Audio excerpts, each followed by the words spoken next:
Welcome to Emerging Franchise Brands, the podcast that introduces you to the visionary founders of America's fastest growing franchise opportunities.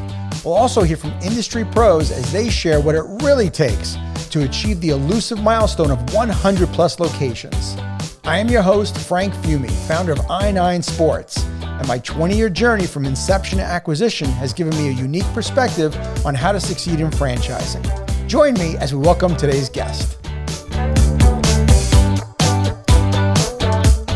Hello, everyone, and welcome to the Emerging Franchise Brands podcast. On today's show, I have the founder and CEO of Pet Passages, Mike Harris. Before we bring on today's guest, here are three things you'll learn on today's show.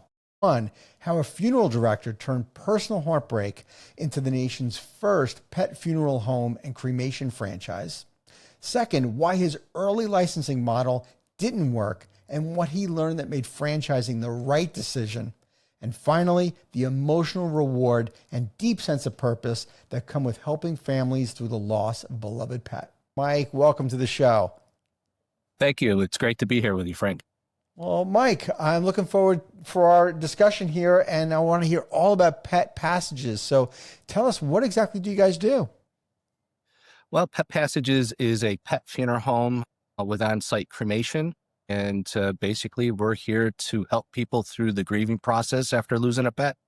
Wow. Okay. Well, I obviously experienced this, the death of my own dog and our family dog, a couple of years ago. So I can understand the need for it. I'd love to kind of come right out of the gate and understand like what the differences are between how you do a funeral home for humans versus pets. Is there a difference? It's a little different. My background as a funeral director, what I've done is basically take the human funeral side of funeral service and transition it right over to the pet side. So we have a true pet funeral home for pets. It's a place where families could come and grieve, say goodbye to their pet, bring kids in. A lot of times, the death of a pet is the first time a child experiences the loss or a death. And this is a great way for families to come in, explain that process. The kids come in and say goodbye. They could even bring their other pets in to say goodbye as well. Oh, wow. Okay. So bring me back to what got you started in this business. What inspired you to start this? Personal loss. It was 2008, the spring of 2008. I had my two very first dogs of my own outside my parents' house. And I've always had dogs. I'm a huge animal lover. These guys were my absolute best friends. They went everywhere with me when I was a younger guy. And, they unfortunately passed away 2 months apart in spring of 2008. And as a pet parent and the funeral director, I wanted to honor and memorialize their life. They were very important to me. They were my family.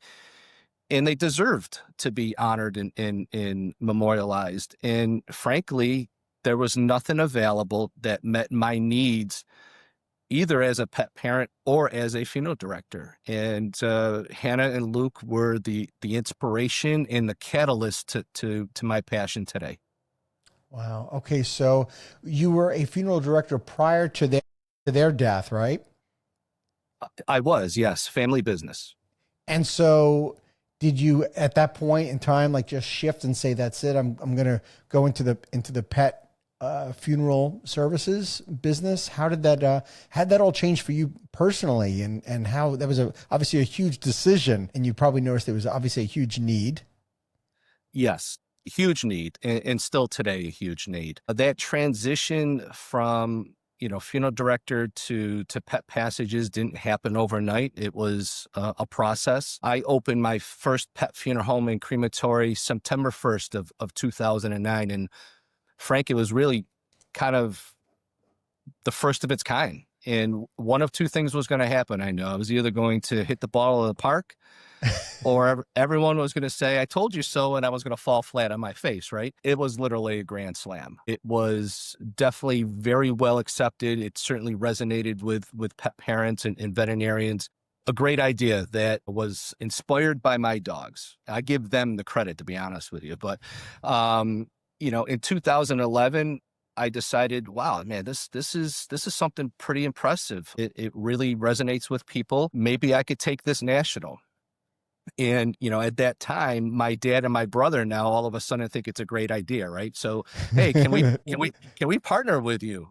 We'd like to get involved with this. I'm like, sure, why not? We're already partners in the human family side. So yeah, let's do Uh-huh. it. Well, I think we should have had some conversation before we all signed on the dotted line. I wanted to franchise out of the gate. I had a vision. This is a very fragmented profession with no oversight. My goal was to truly bring a national brand where we have some controls and processes and procedures in place. Well, as you know, it's not an easy venture to take an idea and bring it nationally, let alone franchise it.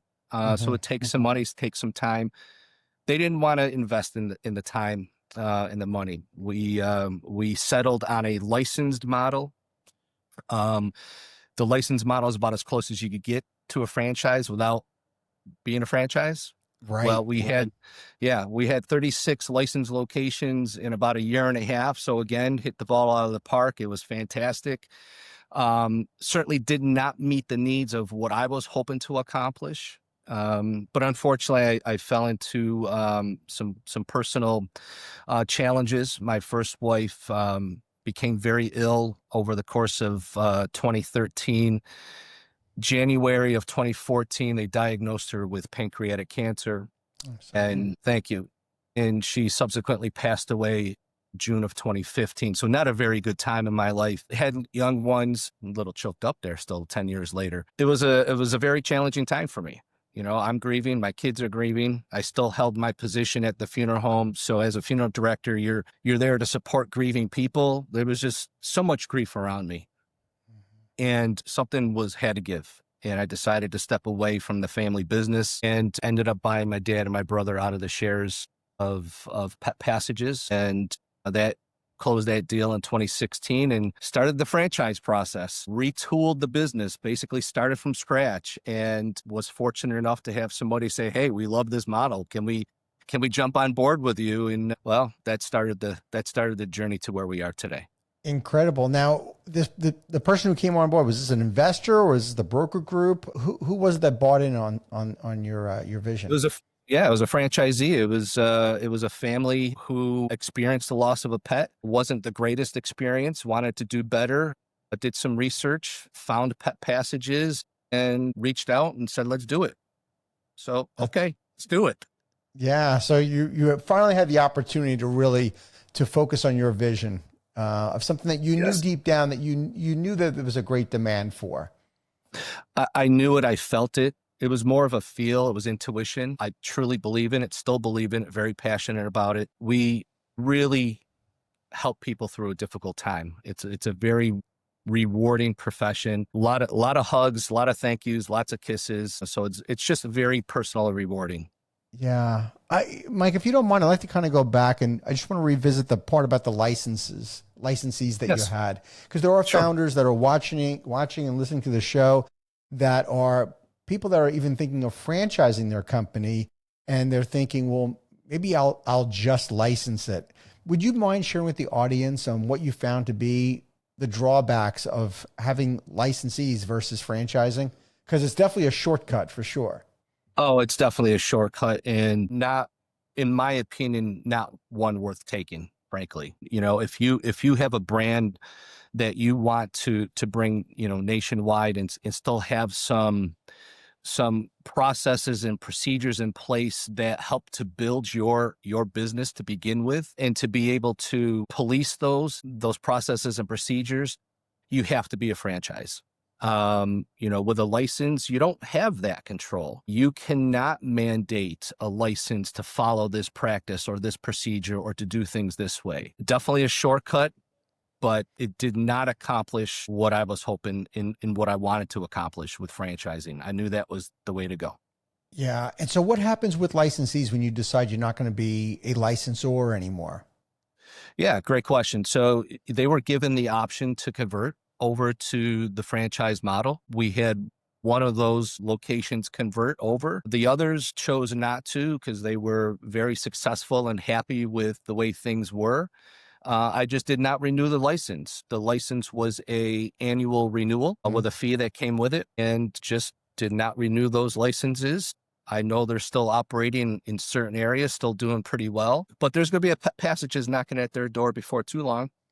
Exactly. And we are giving away the farm in quite a bit when we are in the licensing business. So it's more Yep. than just not being able to control the brand. And they're not going to benefit from it. And I'm just talking about licensing in general, not your former licensees specifically. But there's great limitations there. But franchising, I talk about this all the time, that franchising is not a short-term gain of how I'm going to grow. I'm going to blow this company up nationwide overnight. If franchising is about playing the long game, and people that generally license because they think, well, this is easier, there's less regulation, but usually easy and shortcut means it's not as good.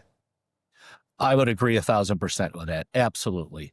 Yeah. Franchising is the long haul. I'm here for the long haul. I am building a brand to withstand the test of time and decades, looking to build a brand that really is, a household name, with pet parents and veterinarians. So when you made that difficult decision then to franchise, what was life like? Because we were kind of in great transition here now of no longer being a licensor. What was that like?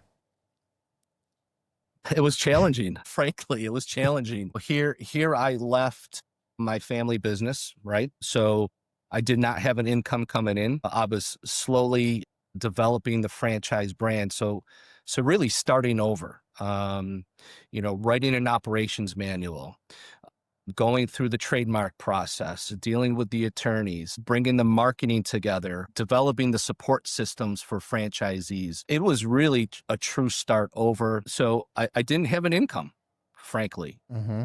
So that was nerve-wracking. Yeah. But I had this drive, I had this passion, I had the vision.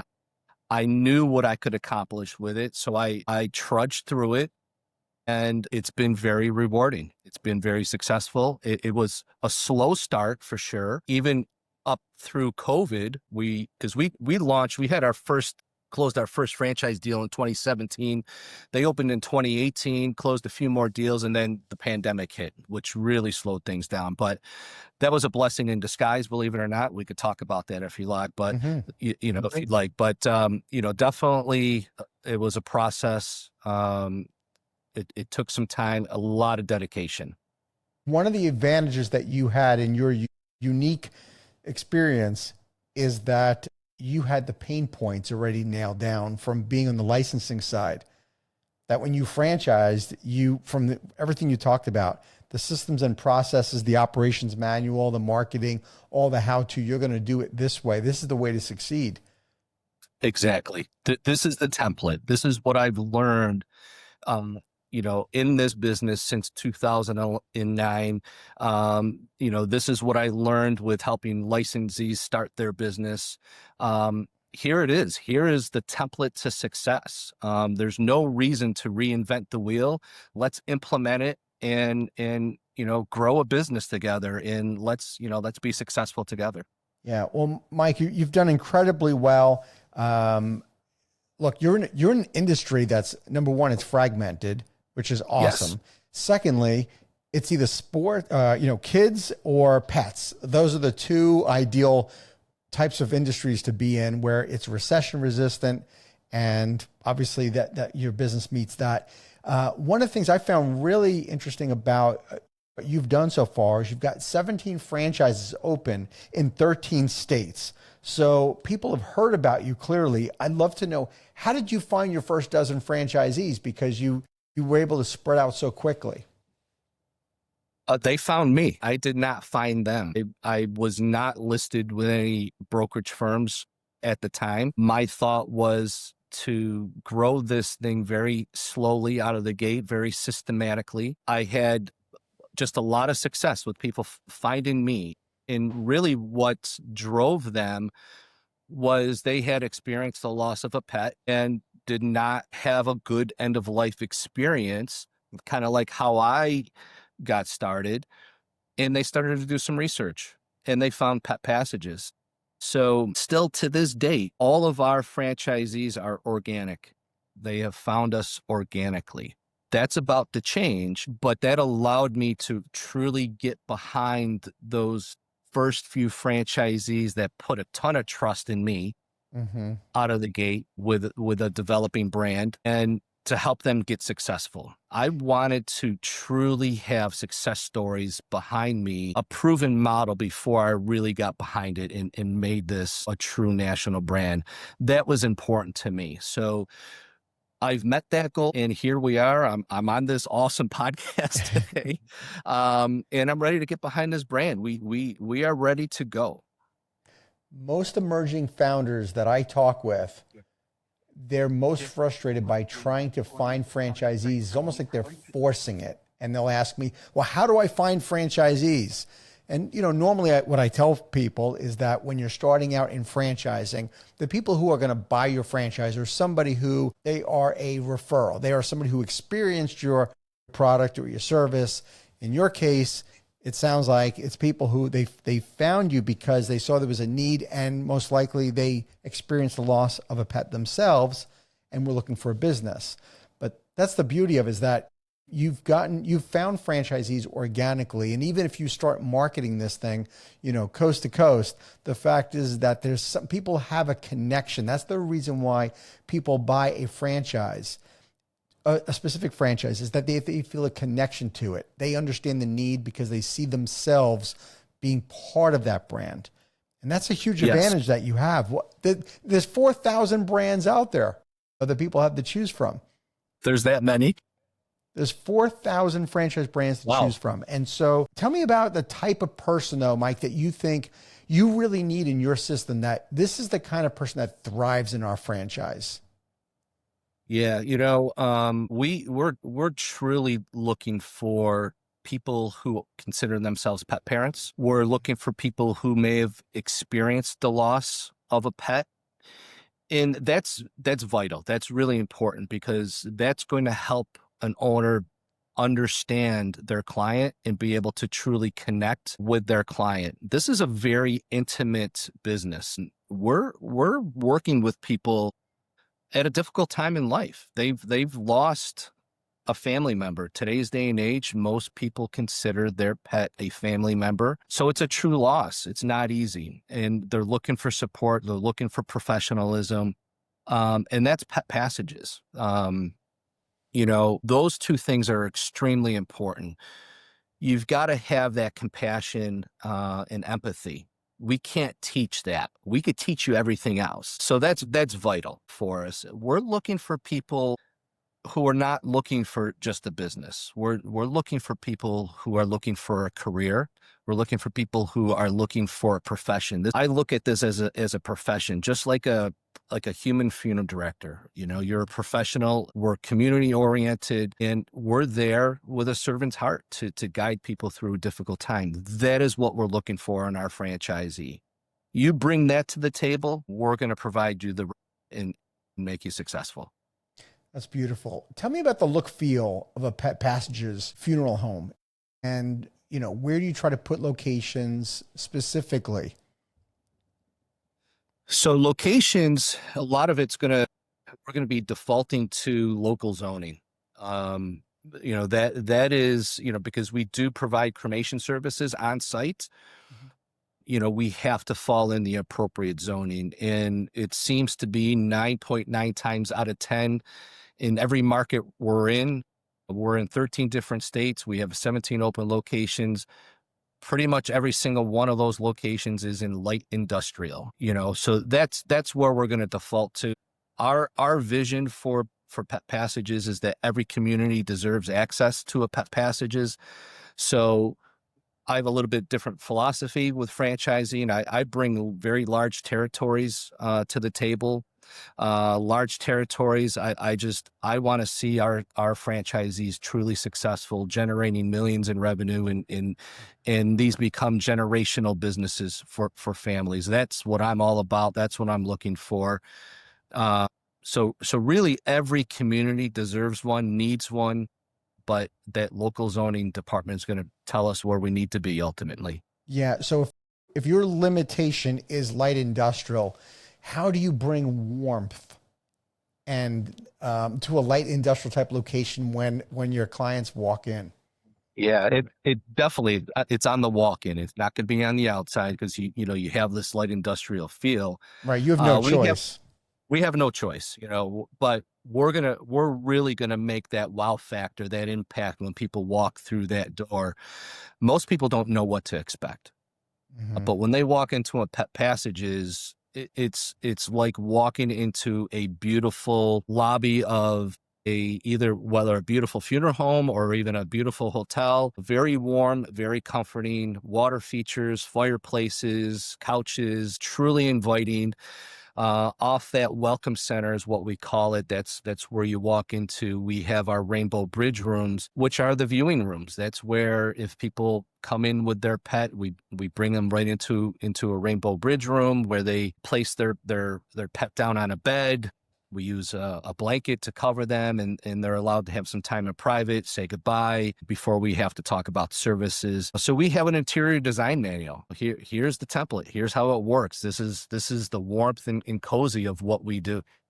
Well, it was kind of a loaded question I had for you because my personal experience when my dog passed, our family dog passed, I should say, is that obviously it was a horrible experience for us to go through that together. Ultimately, after our dog was cremated, I was the one to go pick up the ashes, and I had never experienced anything like that. I didn't know what to expect. I just had the address, of the place, and it was a very nondescript brick building in a really seedy part of Tampa that I pulled into, and I'm kind of looking around in the parking lot, and this brick building had no signage or anything, and I kind of go in, and I thought I was in like an insurance office. Okay. Well, that's, in my opinion, not doing it the right way. Yeah, so it was really weird. So I sit down. They put me in one of the offices, which was like could have been any little office, and then the guy just comes in and goes, "Well, here he is. Here's the box," and it was just a very, I don't even want to say cold. I didn't know what to expect, but Right. I could understand how people would be taken back, as I was taken back, because I didn't get here I am, like, just driving to this place. I completely still devastated because it was so fresh. Sure. Of And course. so while they were nice enough and kind enough, there was a disconnect between their sympathy and the look feel. And I think that's Right. where, obviously what you do is so important that people feel that this is a place where their pet has come home and that they're able to go through that mourning, that grieving process in the right way. Absolutely. A lot of this look, this feel comes from my experience, my family's heritage of being on the human side. That is what I bring to this profession. And that is a unique feature. We are the only national brand that has a pet parent as a CEO and a licensed funeral director as a CEO driving this brand. And it makes a big difference. It really does. Is it safe to assume that if you wanted to be a franchisee, you have to be a licensed funeral director? You do not. You do not. Okay. You do not. Yes. Anybody can consider a pet passages. Interesting. What's the investment range to open a location? So in our FDD, the range is going to put you between 285 and 530. Our locations tend to be averaging right now about 410. All right. Awesome. And so how big is the footprint of one of your locations? Yeah, we'd like to see a minimum of 2,500 square feet, but anywhere from there on up to 3,500, 4,000 square feet. And this is the learning curve of what I've learned over the last few years. We used to have a 2,000 square foot minimum requirement. Mm-hmm. Well, we have locations outgrowing their space because of the need that their communities are wanting this pet passages. So while that's a good problem to have, to outgrow your space, nonetheless it's still a problem. So we're starting with a little bit larger footprint now. And you did mention earlier about having large territories. What's your typical Yeah. territory location? And, well, according to the FDD, how big is the territory? So our entry level territory is up to 300,000 households. So we do things by households. If I was to put that in population wise, you're looking at about 900,000 people. That is the entry level. We also go up anywhere from there up to 550,000 households, but the franchise fee will also scale up as well. Okay. Mike, what's one thing that maybe has surprised you in franchising since you started this process? It's expensive. Yes, it is. It's And more expensive. expensive than anybody ever tells you, right? By far, Yeah. absolutely. Having to redo your FDD every year and Mm-hmm. register in all the different states. Yeah, it's not fun. Just when you get the FDD done and approved, you got to start the process over again. Exactly. Now you know why people license. That's why Well, people that's right. So, definitely a little bit of a learning curve. It's been a ton of fun. I've enjoyed every aspect of growing this brand. What I like the most, honestly, is helping a franchisee build a new business, become financially independent, and accomplish their goal of, having their own business. That to me that's awesome. I thoroughly enjoy doing that. What does training and support look like for a new franchisee? Yeah. So training is 7 to 10 days here at our corporate office, which is actually in Rochester, New York. We're currently in the process of putting up a new corporate office, or adding on to, I should say, another 6,500 square feet, brings us to roughly 16,000 square feet here of training facility. But it's classroom and full immersion here at a truly busy pet funeral home and crematory. It's very hands-on. We train you in every aspect of this business. We teach you how to do lunch and learns with veterinary partners. We involve you with our director of advertising and marketing, because we'll take the reins for that and get you catapulted right out of the gate. Ongoing training is, you have my personal cell phone. I probably shouldn't say this, but every franchisee has my personal cell phone and is welcome to call me 24/7. I'm very involved at every level of the candidate process, right through the end of the franchise agreement. I'm heavily involved. Um, Support is really everything to us. Mm. So my now wife, who's also the vice president, they get the both of us unlimited, and we do monthly ongoing Zooms and training, and soon we'll have our first annual convention, if you will, the Pet Passages Convention. Yes. So we're looking forward to that. That's going to be great. It's so important for franchisees to get together and them Yeah, sharing ideas, because ultimately you want that bond to be created among the franchisees. Then you're truly creating a community. that's important to us. Yes, absolutely. We look at our franchisees as part of our family. They're our extended family, and all of our franchisees, they talk together. They have their own channels, their own meetings, and they bring us ideas. We love that open dynamic. While I created the brand and certainly have a vision, I don't know everything. So I love the ideas come in. That's how we have a successful brand. Do you require that franchisees be owner operated, or can that be a manager operated business and have somebody come in as an investor and buy a location and institute a team in there? We truly want our franchisees to be owner operated. We feel that having that owner on site really makes a big difference with this. This is a very personal service, a very uh, personal profession. And, having ownership on site really brings that grassroots personalization to what we do. We do allow for semi-T ownership, or what is it, Sure. semi-absentee ownership. We do allow for that.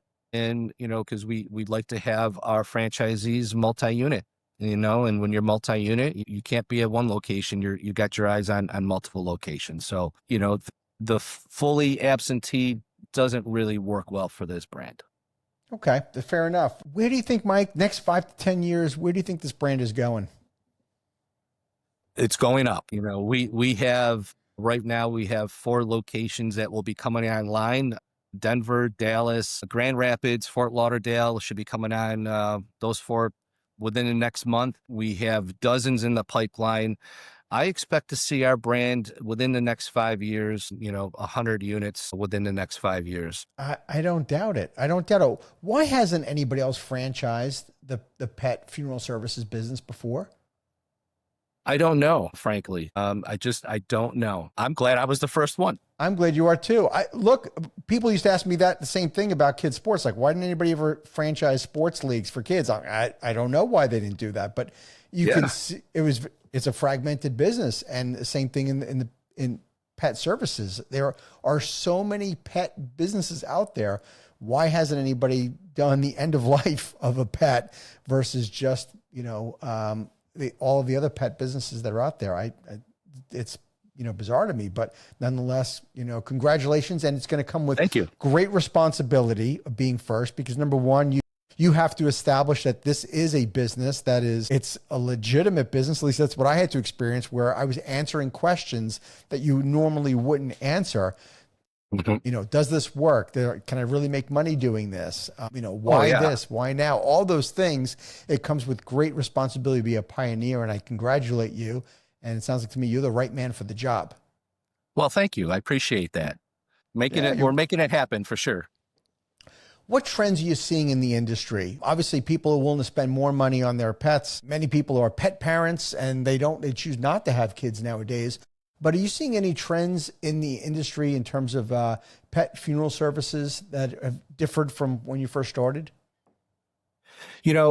What we see is, when we have a Pet Passages open in a new demographic, we see that their growth is pretty substantial out of the gate. It seems to be what people are looking for as far as services. It just didn't have access to that Pet Passages. And once people learn that, hey, there's a place we could go, we could bring our kids, we could bring our other family, our other dogs or other family, we could have a candle lighting service or a prayer service or whatever it is to celebrate and say goodbye to this pet. Once the community becomes aware of that, we're seeing people gravitate to it. And it's amazing to me that all of our locations now, experience people traveling from 2 hours away to come to their closest Pet Passages.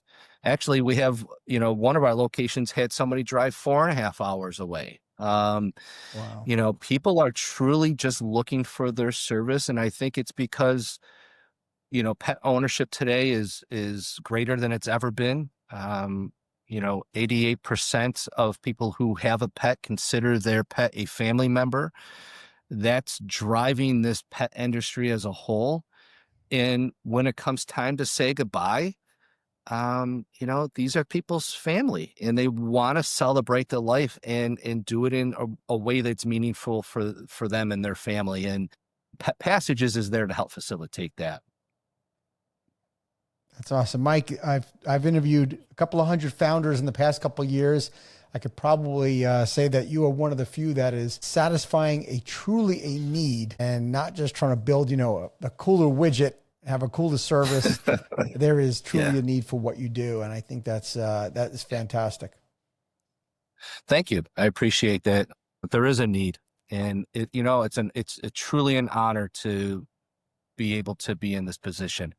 Well, look, Mike, if someone was interested in opening a Pet Passages, tell us where would we go? So you want to go to petpassages.com. You'll see myself, my wife there. You could call us at our phone number. Am I allowed to give phone numbers over the air? I don't know. Sure. Probably Yeah. 585-265-9933. Give us a call. We're happy to answer any questions. I'm an open book. Great. Petpassages.com is the quickest way to get all that information, though, right at their fingertips.